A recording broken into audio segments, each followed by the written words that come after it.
A homeless girl hands a flower to a young CEO crying on a park bench, unknowingly. He is her real father. His $3,000 suit couldn't stop the tears from falling. Jason Miller sat on the worn wooden bench, loosened his navy tie, and took a deep breath. The park was almost empty that autumn afternoon. A few dry leaves danced in the wind, forming small whirlwinds that drifted aimlessly, just like his life. 32 years old, vice president of Miller & Associates, car of the year, downtown apartment, a bank account that would make anyone smile.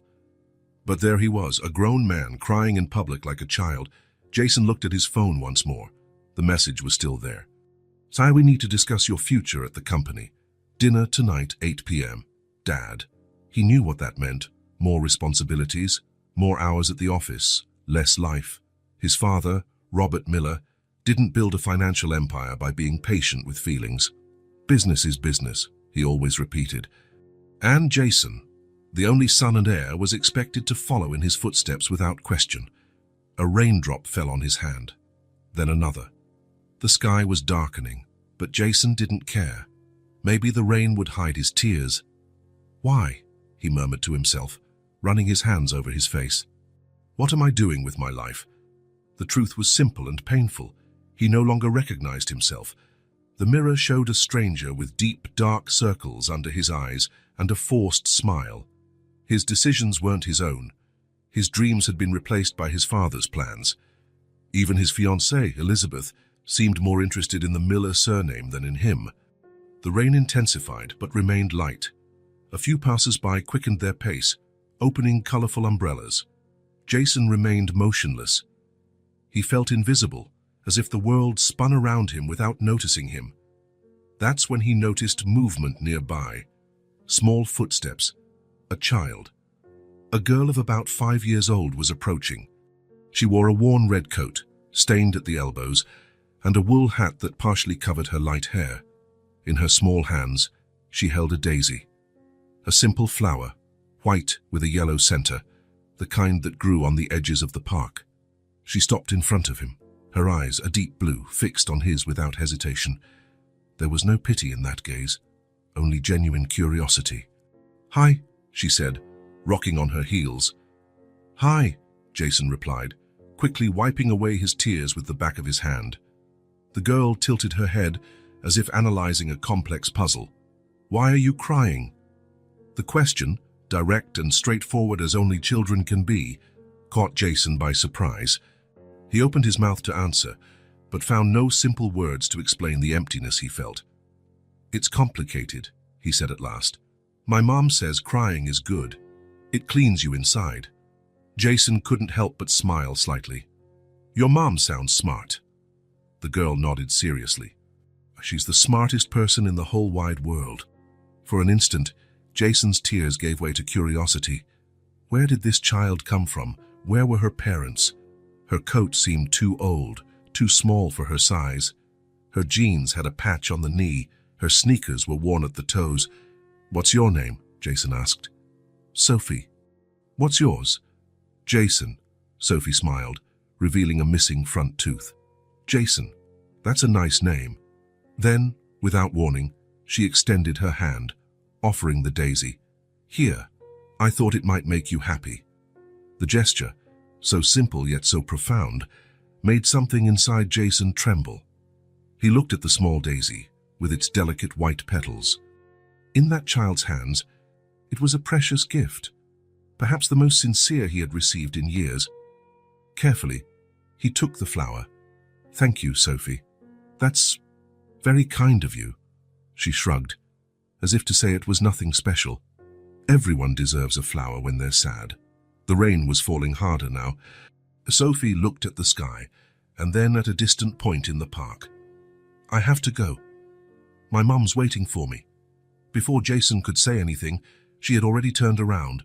Her small, quick steps carried her away, the red coat like a tiny flame in the grey of the rainy afternoon. "Bye, Sophie," he said, but she was already too far to hear. Jason stood there, the daisy between his fingers. A knot formed in his throat, different from what he had felt before. It wasn't despair or anger, it was something more, something he hadn't felt in a long time. The rain was now soaking his expensive suit. His phone vibrated in his pocket. Probably his father, annoyed about some contract, or Elizabeth asking about dinner. It didn't matter. For the first time in years, something else occupied his thoughts. That girl, Sophie, the simplicity of her gesture, the purity of her intention, no ulterior motives, no expectation of anything in return. Just a child offering a flower to a sad stranger. The contrast was stark. He, surrounded by people who measured every word, every action, calculating advantages. And there was a child who, with nothing but a daisy picked in the park, offered solace. Jason carefully placed the daisy in the inside pocket of his jacket, protecting it from the rain. He stood up and looked in the direction Sophie had gone. He could no longer see her. Who was that girl? Where did she come from? Why was she alone in the park? Her coat seemed so old. And where was her mother? The questions multiplied in his mind as he walked slowly in the rain. His phone kept vibrating, but he didn't answer. Dinner with his father, Elizabeth's expectations, tomorrow's meetings. Everything seemed less urgent now. Jason reached his car, a gleaming black German sedan. He got in and sat still, looking through the windshield as the wipers worked in rhythm with the rain. He took the flower from his pocket, so fragile, yet somehow powerful. Something in that simple gesture had touched a forgotten part of him, a part buried by years of expectations, obligations, and appearances. Here. I thought it might make you happy. Simple words. So simple. Jason started the engine, but didn't drive home. He circled the park, slowing down as he looked for a red coat among the passers-by. Nothing. Sophie had vanished as suddenly as she appeared. With a sigh, Jason continued on his way. But something had changed. The feeling of emptiness was still there, but now it had company. A curiosity, a questioning. How could such a small child possess so much wisdom? How could such a simple gesture carry so much meaning? And more importantly, what did it say about his own life that a gratuitous act of kindness had left him so disoriented? Jason diverted his path and didn't go home.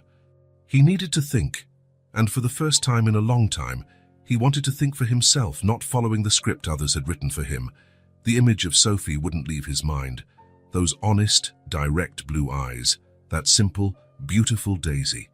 On that rainy afternoon, something had changed. Jason didn't yet know what or how, but he felt that this encounter, so brief, so simple, was not by chance. And he decided he would return to that park the next day. Jason barely slept that night. The image of little Sophie in her worn red coat and the daisy in her hand wouldn't leave his mind. He cancelled dinner with his father, ignored Elizabeth's calls, and spent hours staring at the ceiling of his luxurious apartment, the flower carefully placed in a glass of water on his nightstand. The next morning, he sent an email to his secretary cancelling all meetings. Urgent personal matter, he wrote, not caring about the lie. He needed to go back to that park. He needed to see if he would find Sophie again. He chose simpler clothes, jeans, a t-shirt, a light jacket. He left his Rolex at home, took the less flashy car he owned, a grey Ford he rarely used, and drove to the park. The sky was clear, unlike the previous afternoon, and the autumn sun was warm without being hot. Jason parked and walked to the same bench. He sat down and waited, feeling an anxiety he hadn't experienced in years. What if she didn't come? What if yesterday's encounter had been unique, unrepeatable? An hour passed. People came and went. Elderly people with their dogs, mothers with strollers, executives with takeout coffee. No sign of Sophie. Just as he was about to give up, he saw a flash of red among the trees. There she was, in the same coat, the same wool hat. She walked slowly, looking at the ground as if searching for something important. Jason felt an inexplicable relief. He stood up but hesitated. He didn't want to scare her. "Sophie," he called Han when she was close enough. The girl looked up. For a moment, she seemed not to recognize him. Then a smile lit up her face, showing the gap where her tooth was missing. "Jason," she exclaimed, running towards him. "You came back." There was such genuine joy in her voice that Jason felt a squeeze in his chest. "I came back," he confirmed, smiling. I wanted to thank you for the flower. Sophie shook her head, still smiling. Did the flower make you happy? It did. Very happy. I knew it, she said, as if she had just proven a complex theory. When someone's sad, a flower always helps. Jason gestured to the bench. Can I sit with you for a bit? Sophie nodded, skipping to the bench. She sat down and swung her legs, which barely reached the ground. Jason sat beside her, maintaining a respectful distance. What are you doing here again? She asked. Jason hesitated. What was he doing there, really? I wanted to see if I'd find you. Why? Because I liked talking to you yesterday. Sophie seemed to consider the answer. You're not crying anymore today, she observed. No, I'm better today. It was the flower, she stated with conviction. Jason smiled. It must have been. Do you always come here in the afternoon? Sophie suddenly grew serious, as if she was evaluating whether she should trust him. Her blue eyes examined Jason's face with an intensity that seemed far beyond her 5 years. I come here when Mom goes out looking for work, she finally said. She doesn't like me to be alone. There. But she can't take me with her either. And where is there? Jason asked carefully. Sophie looked at her own hands, then at the ground. We used to live in a house, but they made us leave. Now we sleep under the bridge. The words, spoken so naturally, hit Jason like a punch. Under the bridge, a 5-year-old child living on the streets. He tried to keep his face neutral, but his stomach clenched. How could this reality exist just a few miles from his penthouse apartment? I see, he said, though he understood nothing. And have you been sleeping there for long? 3 moons, Sophie replied, as if counting in her own unit of time. At first I was scared of the car noises above. Now I'm used to it, and Mum says it's only for a little while. Jason nodded, not knowing what to say. The contrast between the situation she described and the calm with which she spoke was unsettling. So is your mum looking for work now? Yes. She goes to many places every day. She says she'll get one, but it's hard. A silence settled between them. Jason observed Sophie. Despite her worn clothes, she was clean. Her hair, even partially hidden by her hat, seemed combed. Her nails trimmed. Someone was taking care of her with what they had available. Sophie, Jason said, making a sudden decision. Have you had lunch today? The girl shook her head no. No, but I'm not very hungry. Her stomach rumbled at that exact moment, contradicting her words. Sophie covered her belly with her hands, as if trying to silence it, and gave an embarrassed giggle. I think my stomach disagrees, Jason said, smiling. How about we go get something to eat? Sophie's eyes widened. Like a real restaurant. Yes, a real restaurant, or wherever you prefer. Sophie bit her lip, thoughtfully. There's a diner over there, she pointed to the other side of the park. Sometimes I watch people eating there. Then let's go there. As they walked, Sophie skipped beside Jason, holding his hand as if it were the most natural thing in the world. He noticed that her sneakers were not only worn, but had a hole near her big toe. How did a mother and daughter end up living under a bridge? What had happened to them? The diner was simple but clean. A few tables outside, a long counter with high stools, the smell of fresh coffee and newly baked bread. It wasn't the kind of place Jason frequented, but at that moment, it seemed perfect. They sat at a table near the window. Sophie climbed onto the chair and knelt to reach the proper height. Her eyes scanned the room with fascination. What would you like to eat? Jason asked. Sophie shrugged. I don't know. What do they have? Jason picked up the menu and placed it in front of her. Lots of things. Sandwiches, pies, milkshakes. Milkshake? Sophie's eyes lit up. I've never had one. Never. Jason couldn't hide his surprise. Then today's a good day to try one. What flavor would you like? Do they have strawberry? Of course. When the waitress approached, Jason ordered a strawberry milkshake, a sandwich and fries for Sophie.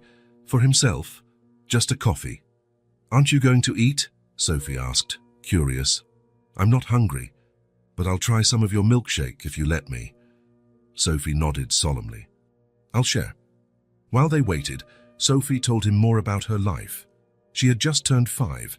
Before they went to the under the bridge, they lived in a small apartment. But her mother lost her job when the school where she worked closed. Without money for rent, they were evicted. They tried to stay in a shelter, but Sophie explained that there were too many people there and some people were mean. Mommy says it's better if we stay alone until she gets a new job, Sophie concluded. She says we'll have a house again soon. Jason listened, feeling a mixture of admiration and indignation. Admiration for the resilience of that child, who spoke about her precarious situation without self-pity. Indignation that, in such a wealthy society, a mother and daughter could end up living under a bridge. When the food arrived, Sophie's eyes almost popped out. The milkshake was large, with whipped cream on top and a cherry. The sandwich, generous. The fries, crispy and golden. She looked at Jason as if asking for permission. "Go ahead and eat," he said, smiling. Sophie picked up the straw and took her first sip of the milkshake. Her expression transformed into pure delight. "It's the best thing I've ever tasted," she exclaimed. "Try it, Jason." He accepted the straw she offered and pretended to take a sip. Truly delicious. Sophie ate enthusiastically, but Jason noticed that after eating half the sandwich and a few fries, she stopped and asked to wrap up the rest. "Are you full?" he asked. "A little. I want to take the rest to Mom." Jason felt his heart clench. Even amidst her own hunger, Sophie's first thought was to share with her mother. Of course. "Let's ask them to wrap it up." When the waitress returned, Jason asked not only for the leftovers to be wrapped, but also another sandwich and a salad to go. Sophie looked at him with silent gratitude. "Thank you," she said as they left the diner, carrying the bag with the food. "Mommy will be happy." "I hope so," Jason replied. Sophie, can I ask you something?" "What? How does your mom manage?" He hesitated, unsure how to phrase the question. "How do you get by without a home?" Sophie shrugged. "We shower in the train station bathroom. Mommy washes our clothes at night, when no one's looking. She always says being poor isn't an excuse to be dirty." They walked back to the park. The sun began to set, painting the sky with orange hues. "I have to go," Sophie said, clutching the bag to her chest. "Mommy will worry if I'm late." "I understand." Jason hesitated. "Sophie, I think I should take you home. I mean, to the bridge. It's getting late." Sophie shook her head. "No need. I know the way. And Mommy doesn't like strangers to know where we stay." "Of course, sorry." Jason respected her decision, but felt a pang in his chest, imagining that child walking alone through the city. "Can I come back tomorrow?" he asked. "I'll bring more food if you want." Sophie's face lit up. "You can. I'll wait for you here. It's a deal." Sophie walked away a few steps, then stopped and ran back. Without warning, she hugged Jason's legs. "Thank you for the milkshake." Before he could reply, she had already turned and was running down the path leading out of the park, the bag of food swinging in her small hand. Jason stood still, watching until the figure in the red coat disappeared into the distance. Something had shifted inside him, an unsettling certainty that he couldn't simply go back to his normal life, pretending he didn't know what he now knew. The next day, Jason cancelled his meetings again. He bought food, light blankets, some new children's books, and a colorful backpack. He arrived at the park earlier and waited, anxious. Sophie appeared punctually, as if they had made an appointment. Her face lit up when she saw him. "You really came," she exclaimed, running to him. "Of course I did. I promised, didn't I?" They sat on the same bench. Sophie recounted that her mother loved the sandwich, that it was the best dinner in a long time. Jason listened, handed over the gifts, and watched the joy in the girl's eyes when she saw the new books. "Are these for me?" she asked, incredulous. "They are. You said you like stories."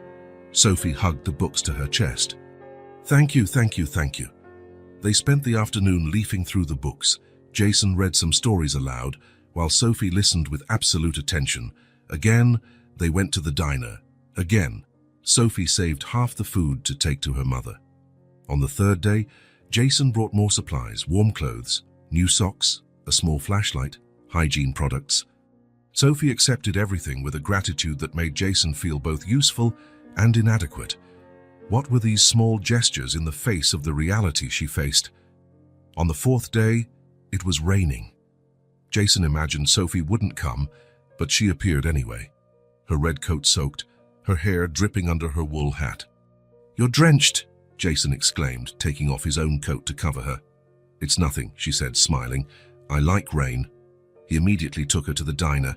He ordered hot chocolate to warm her up. While they drank their beverages, Sophie was quieter than usual. "Is everything okay?" Jason asked. Sophie looked at her cup. "Mommy's sick." "Sick? What's wrong with her?" "She coughs a lot, and she's hot." Sophie looked up. "She says it's just a cold. But it's been like this since yesterday." Jason felt an immediate concern. "Did she see a doctor?" Sophie shook her head. "No. We don't have money for a doctor. She said she'll get better on her own." "Sophie, this is serious. Your mum needs care." "I know." Her eyes filled with tears. "I try to take care of her, but I don't know how." Jason thought quickly. He couldn't just show up where they lived with a doctor.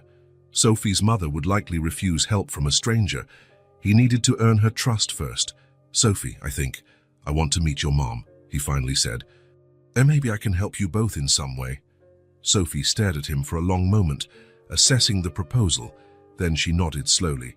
"She's too sick to look for work today. She's down under the bridge." "Can we go there?" "She doesn't like strangers to know where we sleep. She says it's dangerous." "I understand." And he truly did. A woman alone with a child, living on the streets, needed to be cautious. Sophie bit her lip thoughtfully.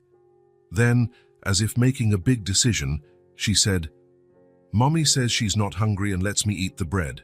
But I know it's a lie. Yesterday she didn't even eat anything. She said she saved it all for me." Jason's heart ached. A mother starving herself to feed her daughter. Sophie continued, "She needs medicine and food and rest." Her blue eyes fixed on Jason with impressive intensity. "Can you help?" "I can. I want to help." "Then I'll take you there." Jason hesitated. "Are you sure? I don't want to cause you any trouble." "You're my friend," Sophie declared simply. "And Mommy needs friends too." She stood up and extended her small hand to Jason.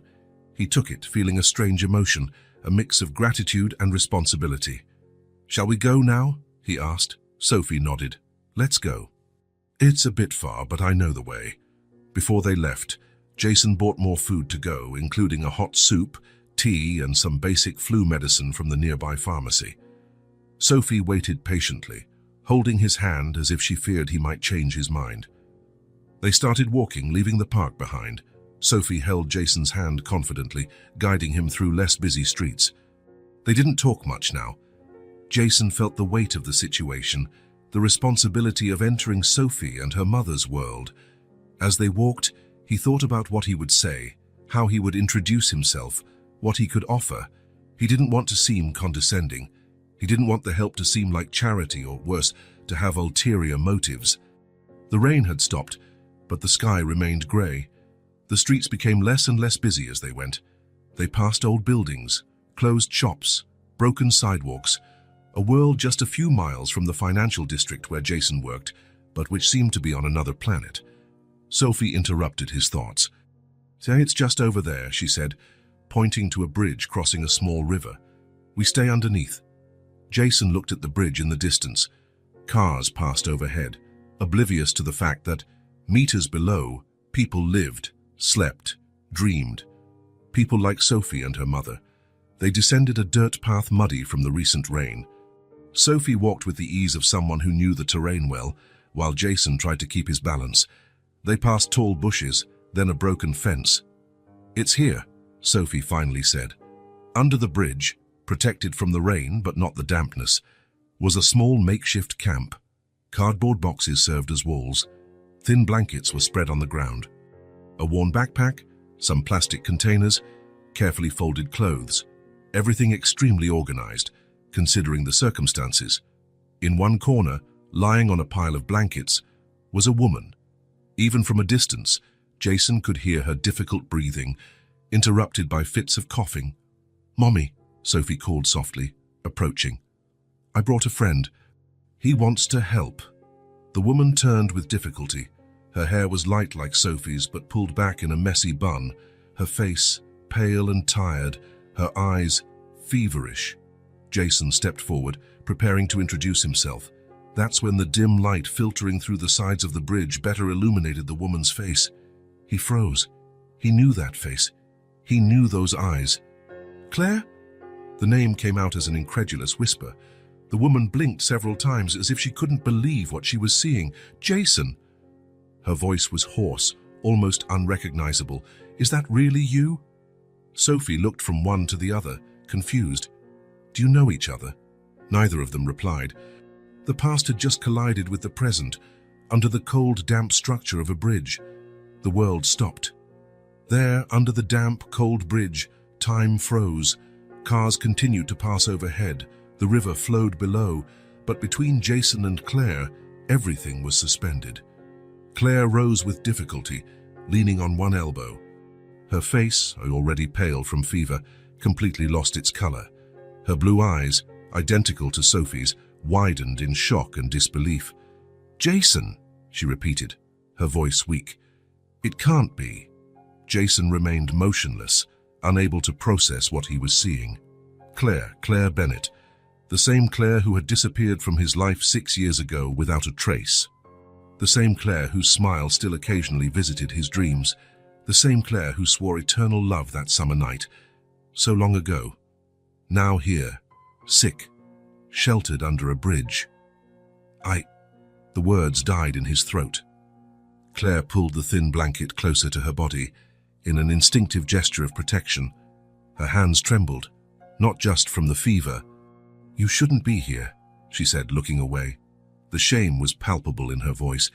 How did you—" Sophie looked from one to the other, confused. Her small hand still held Jason's, but her eyes were now fixed on her mother. "Mommy, this is Jason, my friend I told you about." "From the park." Claire closed her eyes for a moment, as if trying to organize her thoughts through the fog of fever.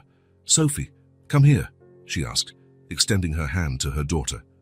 The girl hesitated, then let go of Jason's hand and ran to her mother. Claire hugged her protectively, looking at Jason over her daughter's head. There was fear in her eyes, and something more, something Jason couldn't name. "Do you know my mommy?" Sophie asked, turning to Jason. He swallowed hard, not knowing what to answer, what to tell a child about a past he himself barely understood. "Yes," he finally said. "I knew your mother, a long time ago." A coughing fit shook Claire's body. Sophie immediately turned to help her, reaching for a half-empty water bottle. "Here, Mommy, drink some." Claire accepted the water, drinking with difficulty. Jason noticed how thin her hands were, her fingers slender, her nails colorless. He noticed the deep dark circles under her eyes, her dull hair, the clothes that seemed too big for her fragile body. And yet, it was Claire. The same Claire who laughed with her head thrown back when something truly amused her. The same Claire who recited poetry under the stars on the rooftop of his college apartment building. The same Claire who swore eternal love that summer night, so long ago. "I brought medicine," Jason said, lifting the bag. His voice sounded strange, distant. "And food, soup. It's still warm." Claire didn't reply. She kept looking at him as if she were seeing a ghost. "Mommy needs medicine," Sophie interjected. "She's very hot." The instinct to help momentarily overcame the shock. Jason approached and knelt, placing the bags on the ground near Claire. He maintained a respectful distance, but close enough for her to reach the items. Painkillers, fever reducers, cough syrup. He named them as he took the items out of the bag. And food. I thought, well, you'd need it. Claire remained silent, looking alternately at Jason and the medicine. Distrust battled against necessity on her face. "Thank you," she finally said, her voice almost inaudible. Jason nodded, still unable to organize his thoughts. How had Claire ended up in this situation? What had happened to her after she disappeared? And Sophie. The girl took the soup container and carefully opened it. Steam rose into the cold air under the bridge.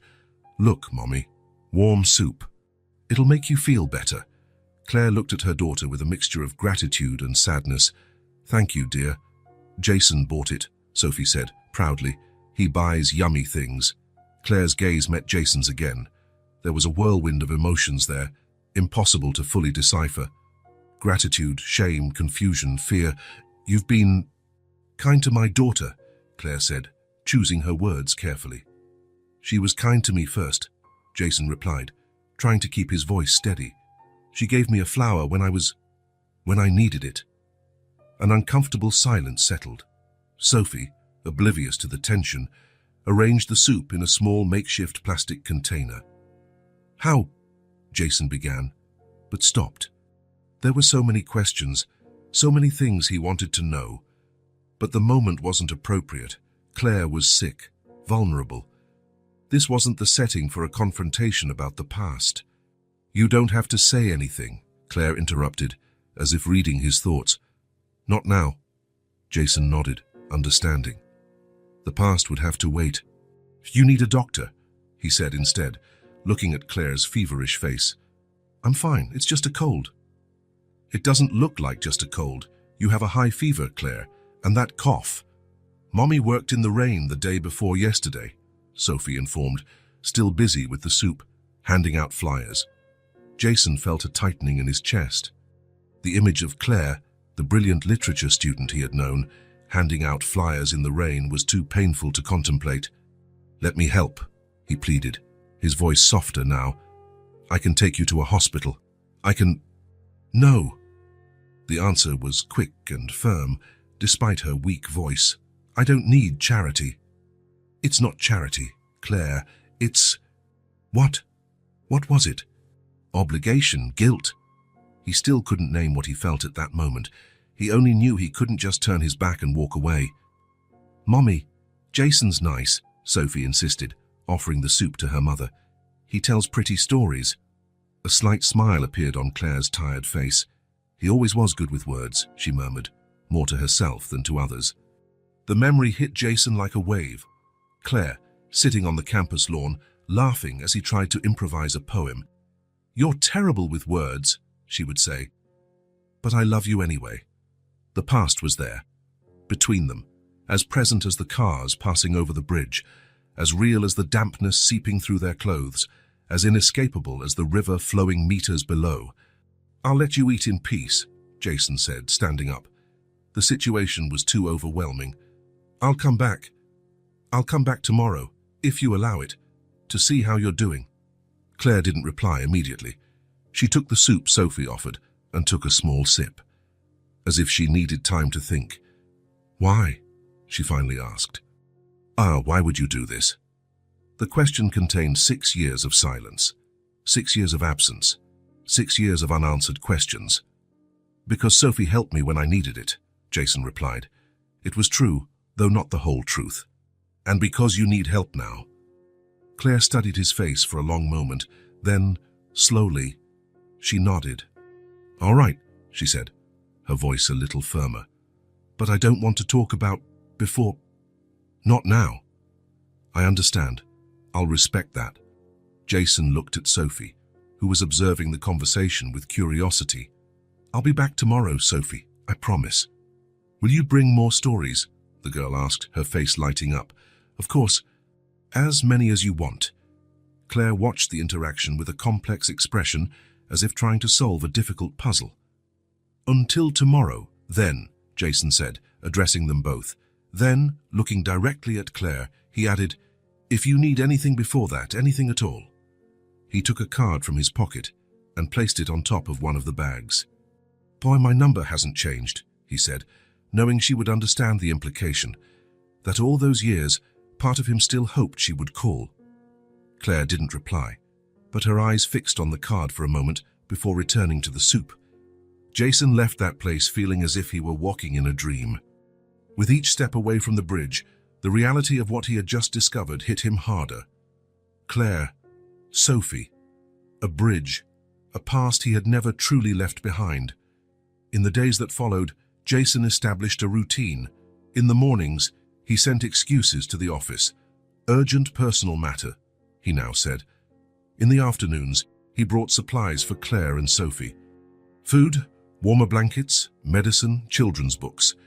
His car, once used only for trips from his penthouse to the office, now knew the way to the bridge well. Claire gradually improved.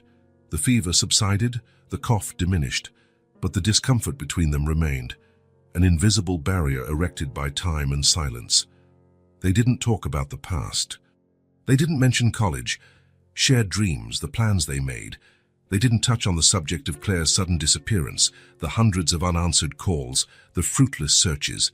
They talked about the present, about immediate needs, about Sophie. The girl blossomed with Jason's attention. Each new book was received with enthusiasm. Each story listened to with fascination. She served as a bridge between the two adults who could barely look each other in the eye. "Mommy's been different since you showed up," Sophie commented one afternoon, while Jason read to her under the bridge. Claire had gone out to look for work, leaving them alone after much hesitation. Jason closed the book, surprised by the observation. "Different how?" Sophie tilted her head thoughtfully, quieter, but also more hopeful. She pronounced the last word carefully, as if repeating something she had heard.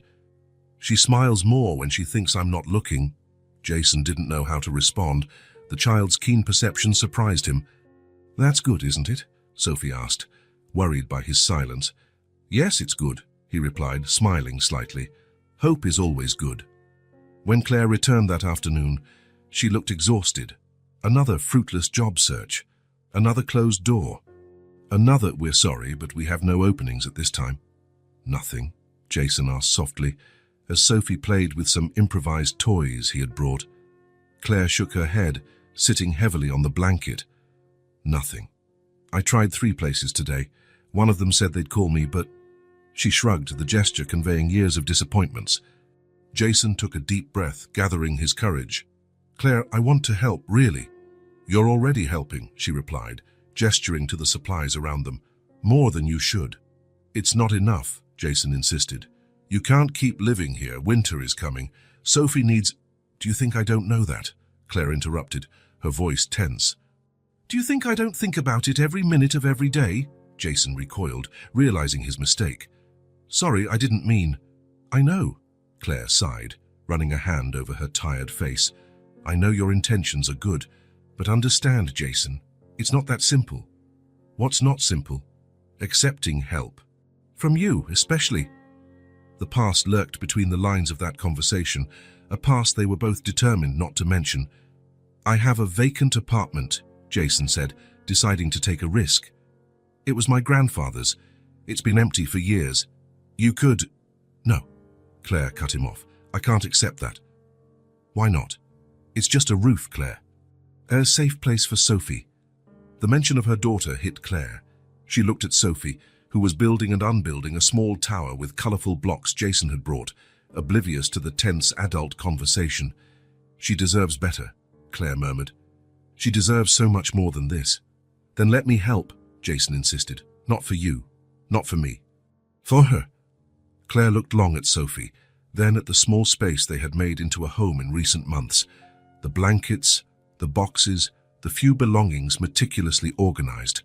All so precarious, so temporary. "I need to think," she finally said. It was more than a no, it was an opening, however small. "Of course," Jason replied. "No rush?" They sat in silence watching Sophie play. The evening light filtered through the sides of the bridge, creating golden patterns on the concrete floor. "Jason," Claire said after a few minutes. Her voice was different now, softer. "Thank you for everything you've done for Sophie. You don't need to thank me."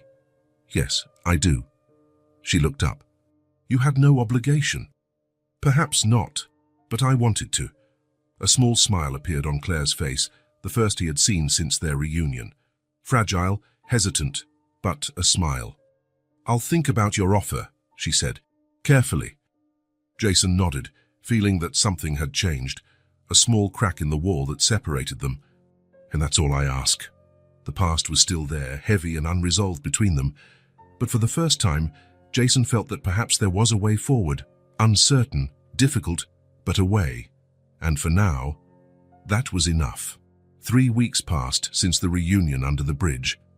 Autumn was advancing. The nights were getting colder, and Jason's concern for Claire and Sophie's situation grew with each passing day. The small makeshift shelter under the concrete structure would not withstand the approaching winter. On a particularly cold afternoon, Jason arrived with more blankets and warm food. He found Claire trying to warm Sophie's hands, which were red from the cold. "This can't go on," he said, unable to hide his concern. "You need a proper place." Claire didn't reply immediately. In recent days, she had become more receptive to Jason's presence, though she still maintained an emotional distance. The past remained forbidden territory between them. "We've talked about this," she finally said, as Sophie ran to hug Jason. "Yes, we have, and my offer still stands." Jason knelt down to Sophie's height. "Hey, little one, I brought hot chocolate." The girl's face lit up. "With marshmallows?" "Of course. What hot chocolate would be without marshmallows?" While Sophie savored her drink, Jason and Claire stepped a few paces away. "Winter is coming, Claire," he insisted. "Temperatures will drop even further in the coming weeks. Think of Sophie." It was as if the mention of her daughter's name broke something inside Claire. She looked at the girl, then at the grey sky visible through the sides of the bridge.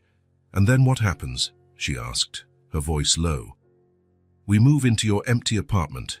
And then what? Do we become dependent on you forever?" "That's not what I'm proposing." "Then what exactly are you proposing?" Jason took a deep breath. He had thought about this a lot in recent days. "A fresh start. For both of you." Claire crossed her arms, not in defiance, but as if to protect herself. "A fresh start, how?" "The apartment is just the beginning," Jason chose his words carefully. "I have a proposition, a job, at Miller and Associates." Claire's eyes widened. "A job? For me?" "Yes, in the administrative department. We need someone organized, detail-oriented, someone with a good education." "Jason, Claire hesitated. "It's been years since I worked formally. My resume has a huge gap." "That doesn't matter. I know your capabilities." Claire looked away, visibly conflicted. "Why would you do that? Why do you care?" It was the question that had hovered between them since their reunion. Jason could have given many answers. Because he felt responsible, because guilt consumed him, because he had never truly forgotten her. But the truth was simpler. "Because Sophie showed me that there are still things that matter," he replied. "And because you both deserve a chance." Claire remained silent for a long moment, looking at her daughter. Sophie had chocolate around her mouth and was laughing as she told Jason about a squirrel she had seen that morning. "All right," Claire finally said, her voice almost a whisper. "I accept. For Sophie." The relief Jason felt was immense. "And we can move in this weekend," Claire continued. "And as for the job, I'll try. I don't promise I'll be good, but I'll try. That's all I ask." When they told Sophie they were moving into a real house, the girl's reaction was unexpected. Instead of jumping for joy, she seemed worried. "But what about our things?" she asked, looking at the few belongings meticulously organized around their space under the bridge. "We'll take everything," Claire assured her, stroking her hair. "And can I take my books? The ones Jason gave me?" "Every single one of them." Sophie considered for a moment, then smiled. "Are we going to have a real shower?" Claire couldn't hold back her tears. "Yes, sweetie, a real shower." The weekend arrived quickly. Jason helped with the move, which was simple and fast. All of Claire and Sophie's belongings fit into a few bags. The apartment, located in a quiet neighborhood, wasn't luxurious, but it was clean, safe, and welcoming. 2 bedrooms, a small living room, a functional kitchen. Sophie ran from room to room, amazed by the space. When she discovered she would have a room all to herself, she was paralyzed with emotion. "A whole bed? Just for me?" Claire hugged her tightly. "Just for you, my love." That night, after Sophie had fallen asleep, exhausted from the day's excitement, Claire and Jason sat in the small living room. The silence between them was different now, less tense, more contemplative. "Thank you," Claire said, looking at her own hands. "It's a relief. Not to be on the streets anymore." "You don't need to thank me." "Yes, I do." She looked up. "You changed our lives." Jason shook his head. Sophie changed mine first. The following weeks brought significant changes. Claire started working at Miller and Associates, initially part-time so she could be with Sophie after school. The adjustment wasn't easy. The corporate environment was intimidating after years of instability, but her intelligence and determination soon stood out. Sophie was enrolled in a nearby school. At first, she was apprehensive, but she soon made friends.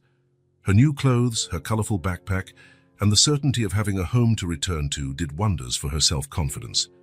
The effects of stability were visible. Sophie ate better, slept soundly, smiled more. Her cheeks gained color, her eyes sparkled. Every small achievement, tying her shoelaces alone, learning a new letter, drawing a picture, was celebrated as a great victory. Jason visited them regularly. He always brought new books for Sophie, who devoured the stories with increasing enthusiasm. During these visits, something strange began to happen. The more he observed Sophie, the more Jason saw familiar characteristics in her gestures, in the way she furrowed her brow when concentrating, in the way she tilted her head when curious. "She has your stubbornness," Claire commented one evening, after Sophie insisted on finishing a difficult puzzle even after bedtime. Jason smiled, feeling an inexplicable warmth in his chest. "And your intelligence," he replied. It was more than a casual observation. Something profound was changing inside Jason. The priorities that once guided his life, status, money, his father's approval, seemed empty compared to the joy he felt watching Sophie grow and flourish. The man who had cried alone in a park weeks ago had transformed. It wasn't a visible or spectacular change. It was quiet, gradual, but undeniable, as if parts of him that had been dormant had awakened. The daisy Sophie had given him on that rainy day, now dry and carefully preserved between the pages of a book, had planted something more than a gesture of kindness. It had planted a purpose. Jason was focused on the reports on his desk when his office door opened without warning. Robert Miller stormed in, his impeccable suit contrasting with his disheveled expression. Behind him, Jason's secretary appeared distressed. "I'm so sorry, Mr. Miller. Your father insisted on coming in." Jason made a reassuring gesture to his secretary. "It's okay, Sandra. You can leave us." The door closed, and silence hung heavy for a few seconds before Robert exploded. "What the hell is wrong with you?" His deep voice echoed through the office walls. "Claire Bennett, working in my company." Jason remained calm, though his heart raced. He knew this moment would come. It was inevitable in a company where his father still controlled the strings. "Good morning to you too, Dad," he replied, gesturing to the chair opposite him. "Care to sit?"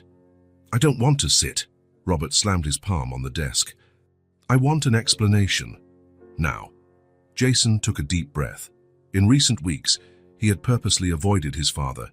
He had cancelled dinners, reduced his presence at board meetings, limited contact to the bare minimum.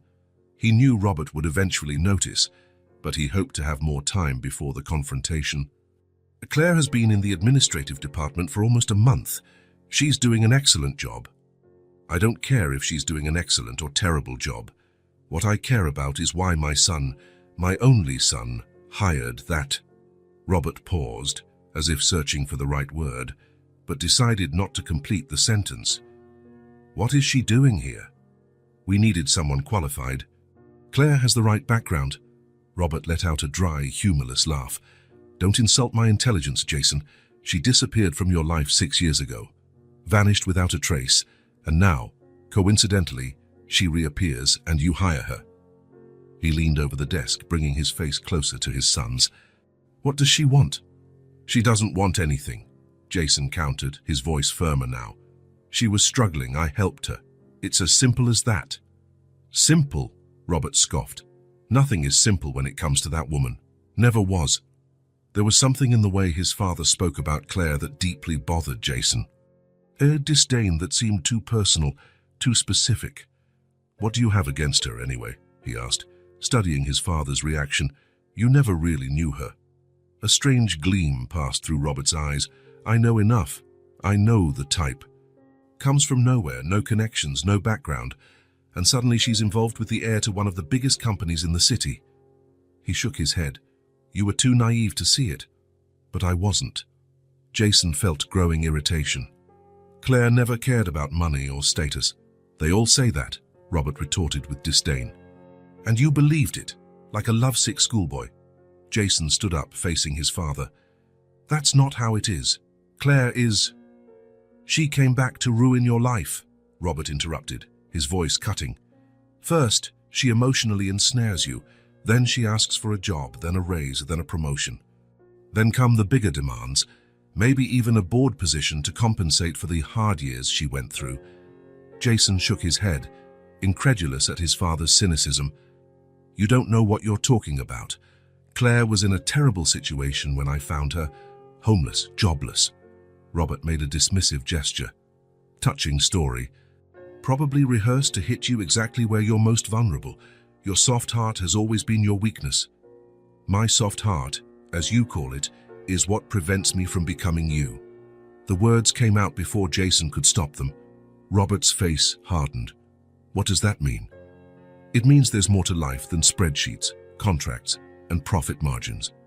There are people, Dad, real people with real lives, facing real difficulties. Robert crossed his arms, studying his son as if seeing him for the first time. She's already poisoned you, from what I see. How long did it take? 2, 3 weeks? Don't be ridiculous. I see the same look as 6 years ago, the same blindness. Robert shook his head in disapproval. That woman is poison to you, Jason, always has been. You don't know her, Jason defended. You never gave her a chance. Didn't need to.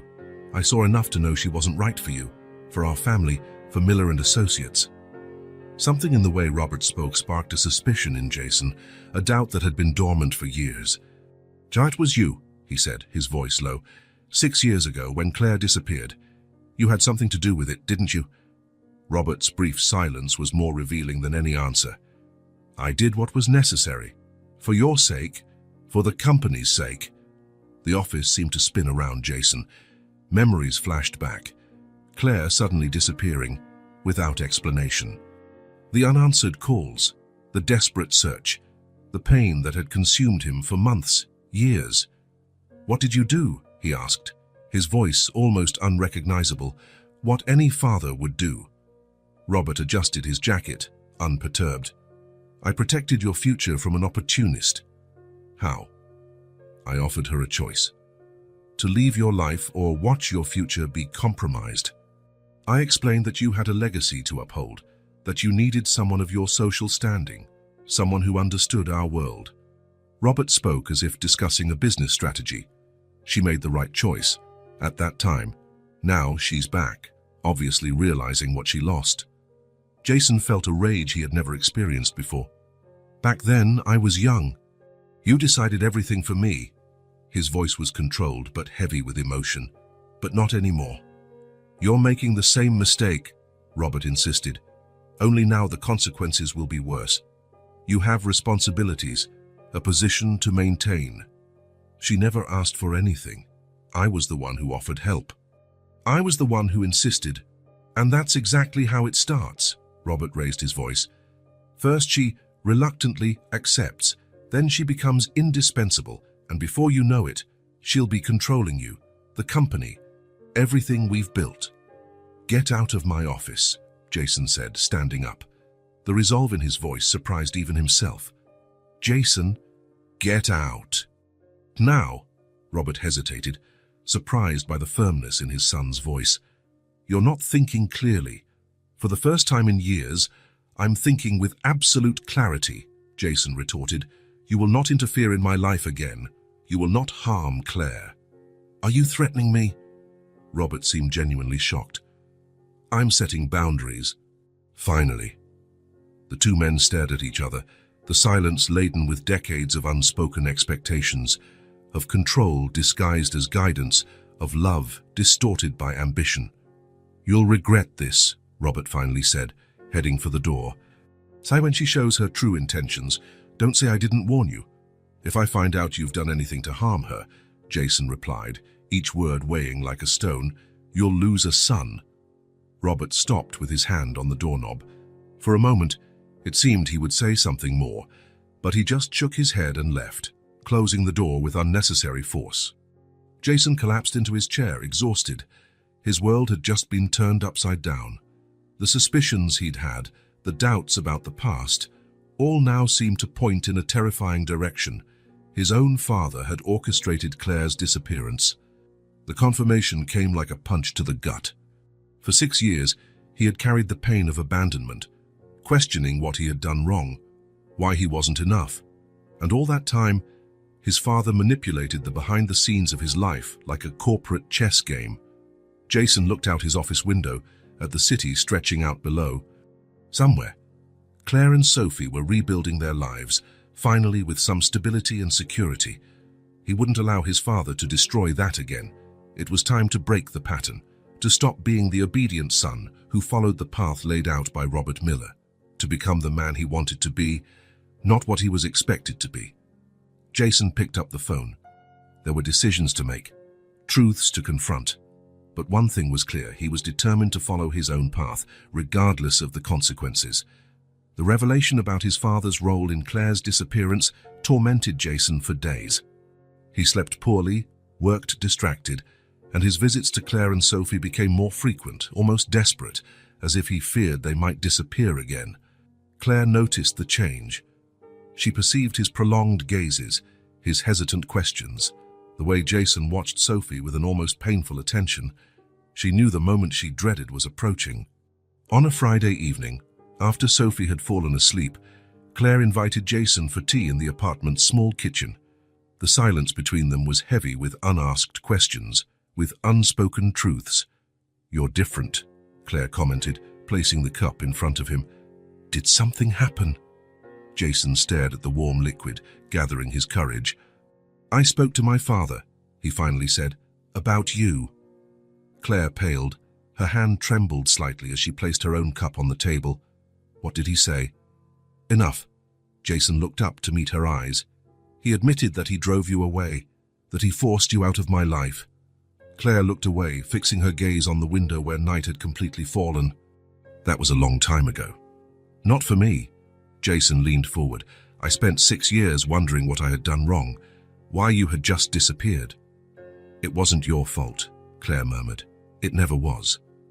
Why didn't you tell me when we met again, when I started helping you?" Claire closed her eyes for a moment. "Shame? Fear?" She sighed.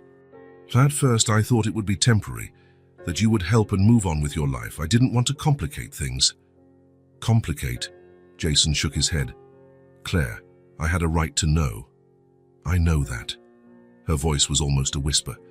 Every day that passed, it became harder to tell. The silence returned, heavy. Jason looked at the hallway leading to the room where Sophie was sleeping. The question that had consumed him for weeks formed on his lips. "Claire, I need to ask you something. About Sophie." Claire's body tensed. Her hands gripped the cup as if seeking support. "Jason, please." "How old is she exactly?" 5, almost 6. "And when was she born?" Claire took a deep breath, as if preparing to dive into deep waters. "March 15th, almost 6 years ago." Jason quickly did the mental math. 6 years ago, Claire had disappeared at the end of summer. If Sophie was born in March, you were pregnant when you disappeared. It wasn't a question. Claire didn't reply. Silent tears began to form in her eyes. "Why didn't you tell me?" Jason's voice was gentle but filled with pain. "Why did you hide this from me?" "Your father," Claire began, but stopped. She took a deep breath and tried again. "It wasn't that simple." "Then explain it to me." Jason leaned closer, his eyes pleading. "Hi, please, I need to understand." Claire looked at her own hands, then at the hallway as if checking if Sophie was still asleep. "I found out I was pregnant a few weeks after we broke up. Or rather, after your father convinced me to break up." "What exactly did he do?" Claire swallowed hard.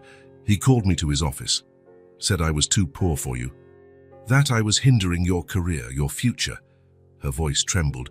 "He said I was a burden, that you deserved someone of your caliber." Jason felt his stomach churn at his father's cruelty. "I never thought that. Never."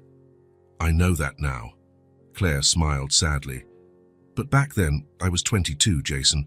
I came from a poor family, studied on a scholarship. Your father was intimidating, powerful, and part of me believed him. You could have told me. We would have faced it together. He said he would ruin my life if I tried, that he would use his influence to make sure I never finished college, never got a decent job. Claire wiped away a tear. And he said that you agreed with him. That you were looking for a way to break up with me because you had met someone more suitable. Jason felt as if he had been punched. And you believed it. I didn't want to believe it. I tried to call you that day, but you didn't answer. You were in an important meeting, according to your father. Claire swallowed hard. Then he showed me a picture of you with Elizabeth Wellington at her company's launch cocktail. You looked close. Jason remembered the event. Elizabeth was the daughter of one of Miller and Associates' biggest investors. His father had insisted he accompany her. It had been just a business favor, but the photo, in the right context, could suggest something else. It was manipulation, Jason said. Pure manipulation. I realized too late. Claire bit her lip. When I found out I was pregnant, I panicked.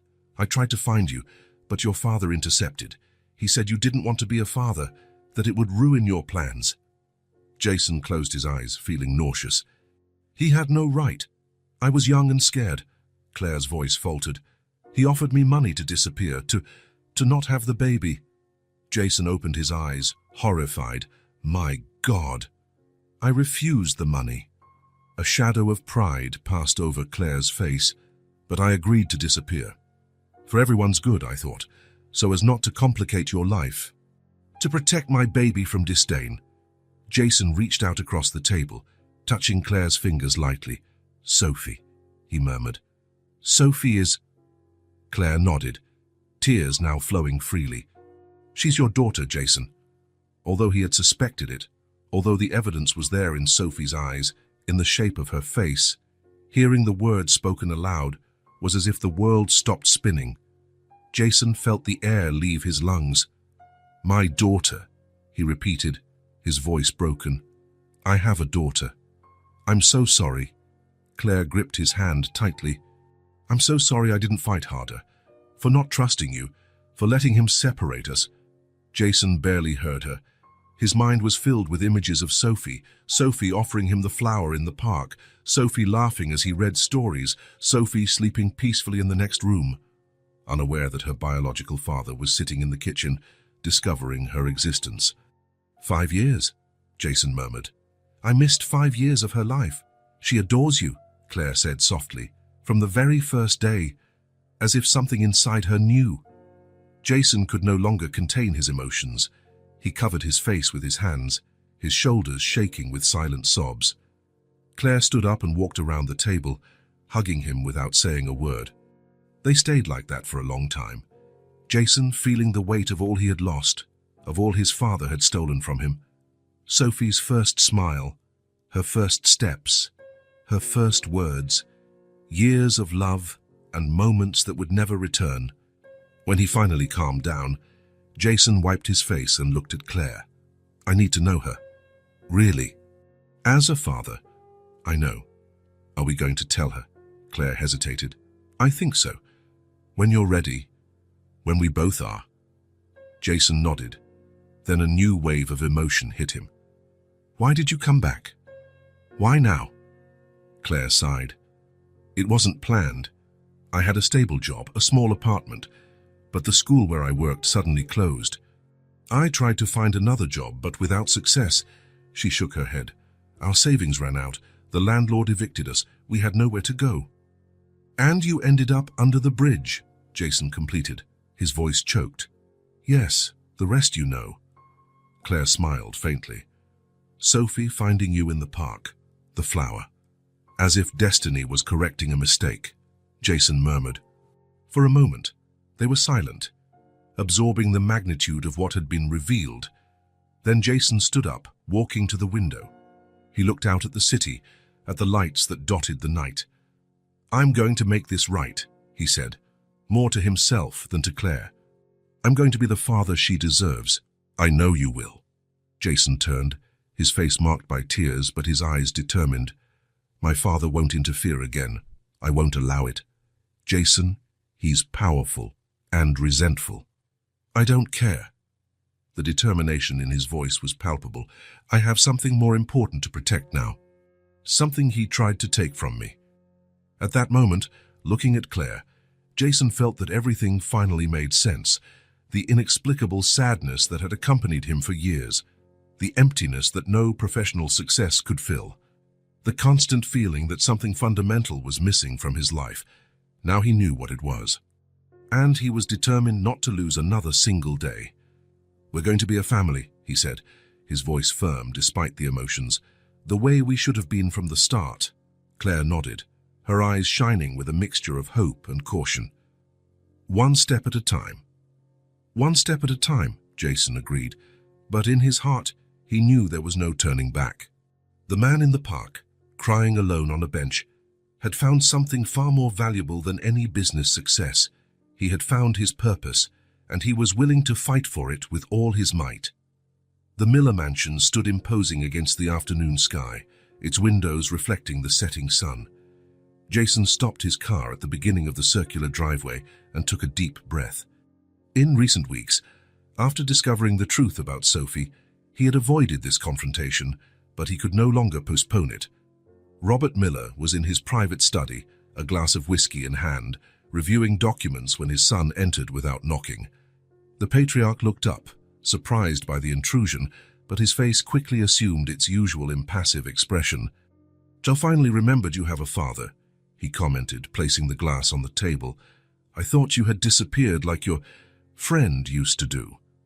Jason ignored the provocation. He remained standing, refusing the silent invitation to sit. "I know everything," he said simply. Robert raised an eyebrow. "For everything is a very broad word, son. I know about Sophie." The brief flicker of surprise in Robert's eyes was the only indication that the statement affected him. Quickly, he regained his composure. "Ah, so she finally played the card she was holding. Predictable." "Claire didn't play anything." Jason kept his voice controlled, though he felt anger rising. "How she told me because I deserved to know, because Sophie is my daughter." Robert let out an exaggerated sigh, as if dealing with a stubborn child. "And you believed it without question, without a DNA test. Are you really that naive?" I looked into her eyes. "Dad." Into Sophie's eyes. "I don't need tests to recognize my own daughter." Robert stood up, walking around the desk to stand face to face with his son. Jason, that woman knows exactly how to manipulate you. Always has. Why do you think she reappeared just now? Why do you think she brought this girl back into your life? She didn't bring anyone. It was a coincidence. Fate correcting your mistake." "Fate," Robert laughed, a dry, humorless sound. "I didn't build an empire believing in fate. I built it with calculation, strategy, and by making tough decisions when necessary." "Decisions that weren't yours to make," Jason retorted, his fists clenched. "Driving Claire away, hiding my daughter from me. What right did you have?" Robert straightened his shoulders, his posture emanating the authority of someone who had never been questioned. "The right of a father who knows the world better than his idealistic son. The right of someone who sacrificed everything to build something you would inherit without deserving it." The coldness in his words hit Jason like a physical blow. "Back then I was young. You decided everything for me." Jason's voice trembled slightly, then firmed. "But not anymore. You're throwing away everything I built, everything I planned for you." "No, I'm choosing my own path. I'm choosing my daughter." Robert returned to his desk, taking a sip of whiskey before replying. "And what do you intend to do? Form a happy little family with your college girlfriend and a child you don't even know is truly yours. Abandon everything we've built." "I'm not abandoning the company. I'll continue working, being responsible, but on my terms." "Your terms?" Robert let out a short laugh. "Do you really think it's that simple? It's not about simplicity. It's about choices." "My choices?" Robert studied his son for a long moment, as if truly seeing him for the first time. "And what if I told you there would be consequences? That if you insist on this madness, I'll have to reconsider your position in the company, your inheritance." Jason didn't hesitate. "Then reconsider. I've discovered there are more important things than the Miller name or a bank account." Robert's expression hardened. "You're talking like a fool, not like my son, not like my heir. Perhaps I was never the heir you wanted. Perhaps it's time we both accepted that." Jason turned to leave, but stopped when his father spoke again. "If you walk out that door now with those ideas in your head, there'll be no turning back, Jason. Think carefully about what you're doing." The ultimatum hung in the air between them. Jason stared at the man he had always feared and respected, who had shaped every aspect of his life since birth. For the first time, he didn't see the powerful Robert Miller, but just an old man clinging to control, unable to comprehend what truly mattered. "Goodbye, Dad." Jason's footsteps echoed on the marble floor as he left the study, the mansion, and the future that had been planned for him without his consent. As he got into his car, he felt a lightness he hadn't experienced in years. The sun had already set, but the sky still held an orange glow on the horizon. New day, new beginning. He drove towards the small apartment where Claire and Sophie were waiting for him, where his real life was just beginning, a life he had chosen for himself. Jason arrived at the apartment with a racing heart. He had spoken with Claire the night before, and together they had decided it was time. Sophie deserved to know the truth. The path wouldn't be easy. Explaining to a 5-year-old why her father had been absent for her entire life would require care and sensitivity. But after confronting Robert Miller, Jason felt capable of anything. Claire opened the door before he even knocked. Her face showed the same mix of anxiety and hope he felt. "She's drawing," Claire said in a low voice, leading him inside. "I told her we had something important to tell her." "How did she react?" "Curious. She asked 1,000 questions, but I managed to deflect." In the small living room, Sophie sat on the floor, surrounded by colorful pencils and sheets of paper. When she saw Jason, her face lit up. "Jason, look what I drew." She held up a paper where 3 stick figures appeared hand in hand, a tall one, a medium one, and a small one. Above, a yellow sun and several colorful flowers. "It's beautiful, Sophie," Jason said, sitting on the floor beside her. His voice faltered slightly as he realized what the drawing represented. "Who are these people?" "That's Mommy," Sophie explained, pointing to the medium figure. "That's me." "And that's you." Jason exchanged a look with Claire, who sat down on the other side of their daughter. "Sophie, sweetie," Claire began, stroking the girl's hair. "Remember I said we had something important to tell you?" Sophie nodded, putting the drawing aside and looking at her mother attentively. "Is it a secret?" "Not exactly a secret. More like a truth that has waited a long time to be told." Jason felt his throat tighten. He wanted to find the perfect words. But did they exist? How to explain to a child that her father had been absent not by choice, but by manipulation and lies? "Sophie," he finally said, his voice soft. "Have you ever wondered about your dad?" The girl looked at the floor, then at Claire, as if asking for permission to answer. "Sometimes," she admitted. "Mommy said he had to go away before I was born."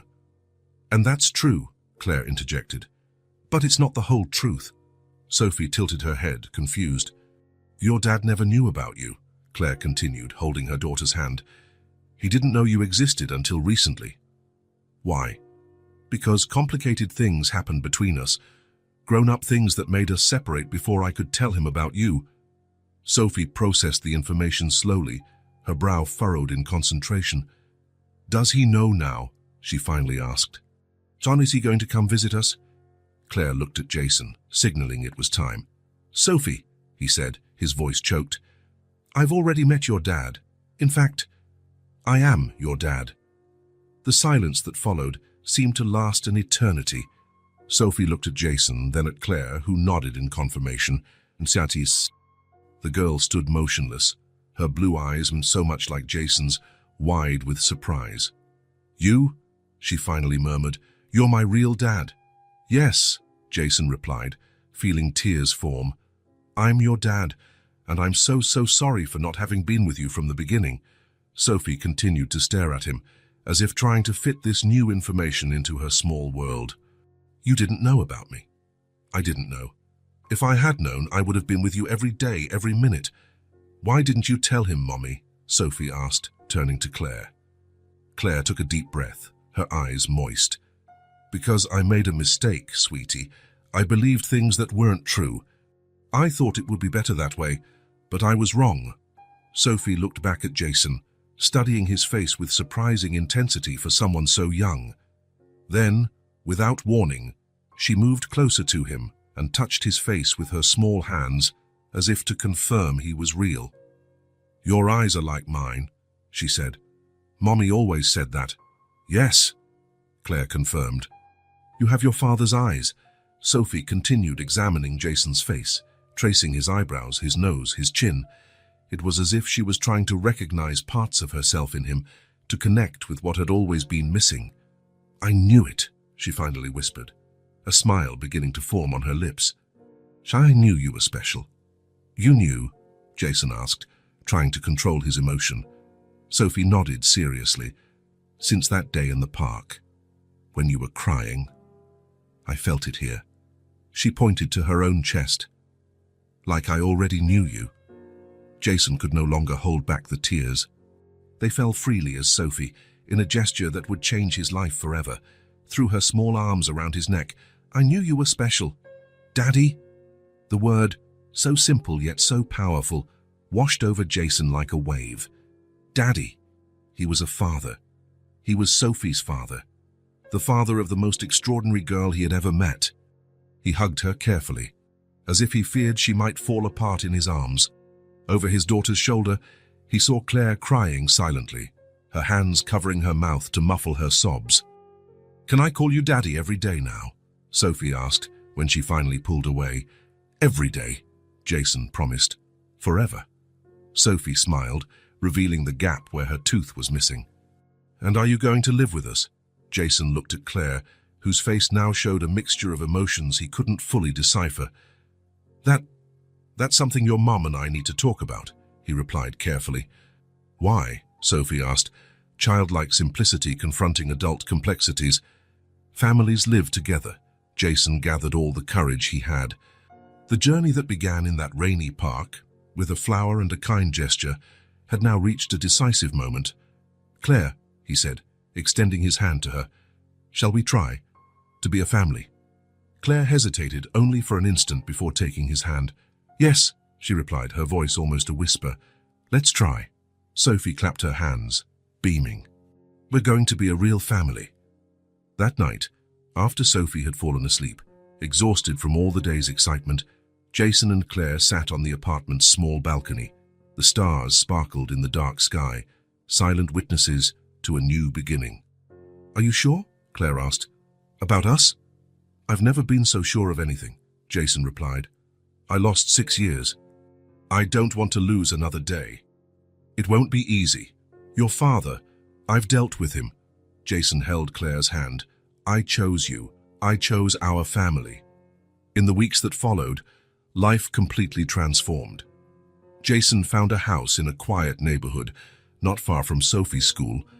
It wasn't luxurious like the mansion where he grew up, but it was cozy, with 3 bedrooms, a spacious living room, and, most importantly, a yard with space for a garden. Moving day arrived sunny, like a good omen.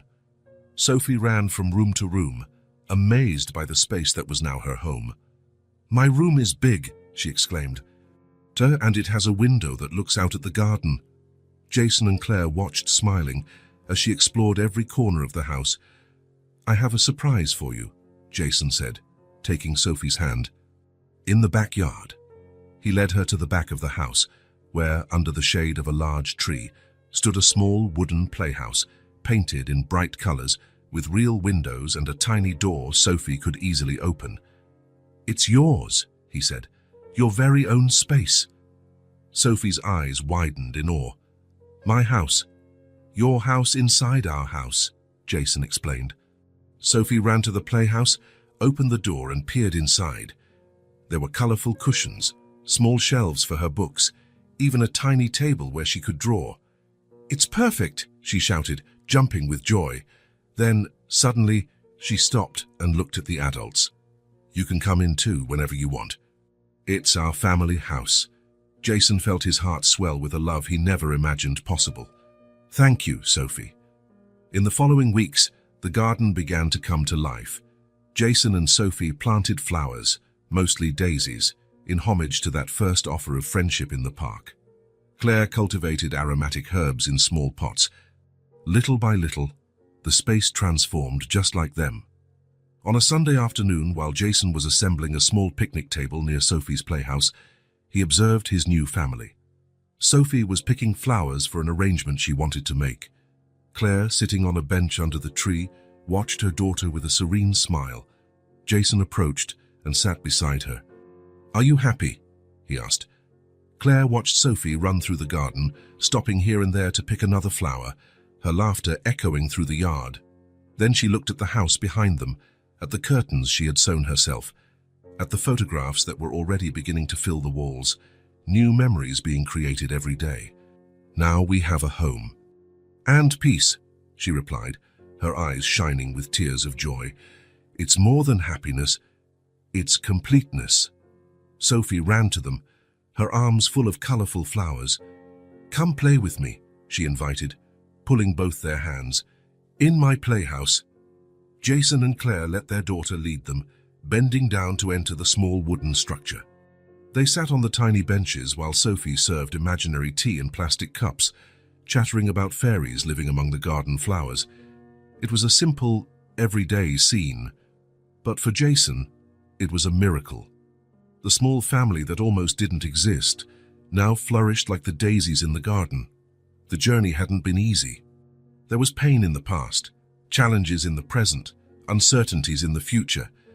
But at that moment, under the roof of the playhouse, with laughter echoing and love circulating as freely as the air they breathed, everything was perfect. The family finally blossomed. Winter approached with silent steps. The trees in the garden had already lost almost all their leaves, and the cold morning air formed small clouds of vapor when they breathed. It had been 6 months since Jason, Claire, and Sophie had moved into the house. 6 months of a new life built with care and love, day after day. Jason was covering some plants to protect them from the cold when he heard the doorbell. Claire was making hot chocolate in the kitchen, and Sophie was playing in her wooden playhouse, wrapped in a colorful coat Claire had bought with her first salary from Miller and Associates. Upon opening the door, Jason froze. Robert Miller stood on the doorstep. But it wasn't the same Robert he knew, the imposing businessman, the authoritarian patriarch. This man seemed to have aged 10 years in 6 months. He was thinner, with deep dark circles under his eyes, his posture stooped.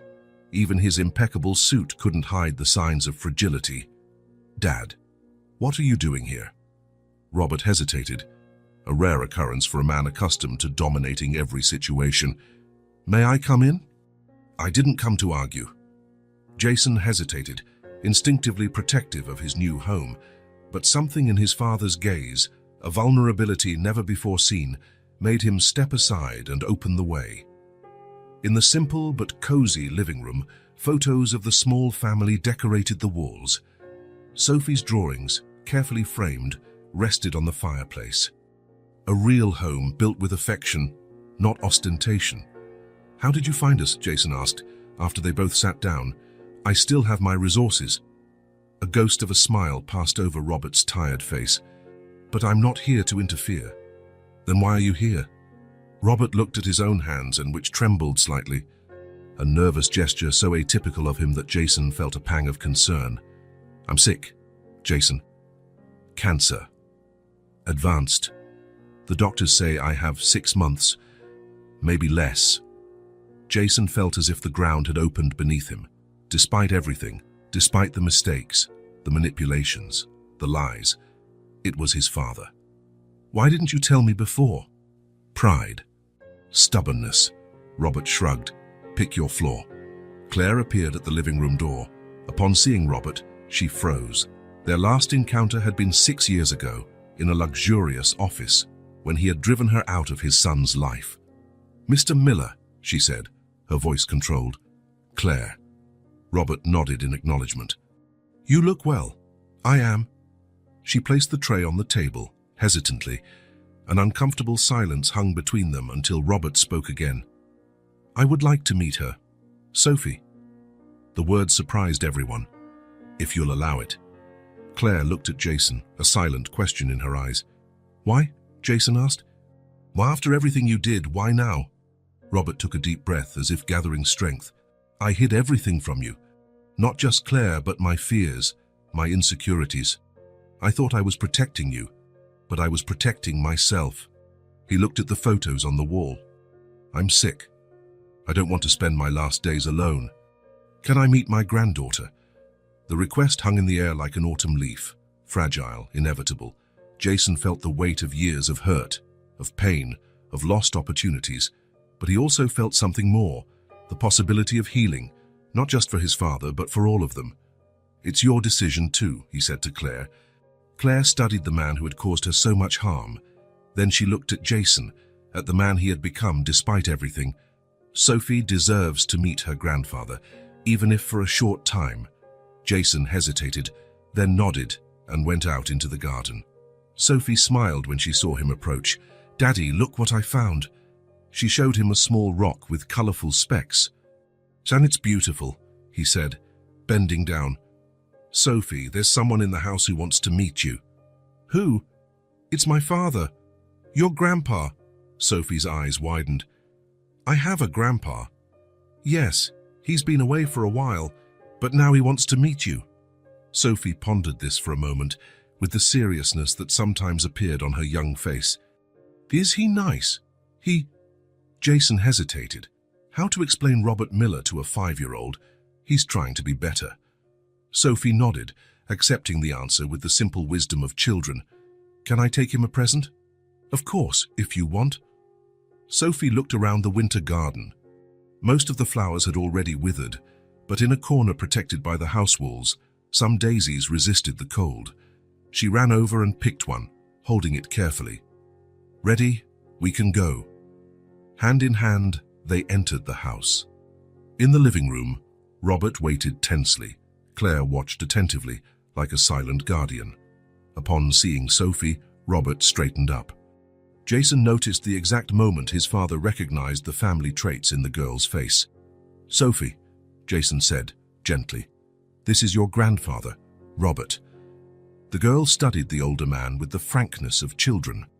Then, without hesitation, she approached him and extended the daisy.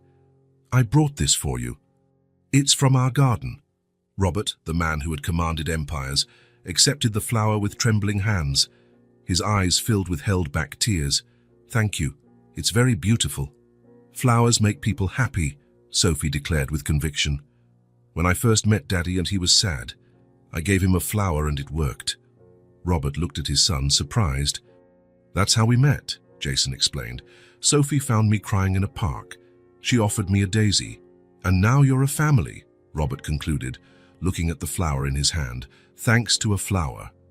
You can be part of the family too, Sophie offered, with the simplicity of innocence. If you want,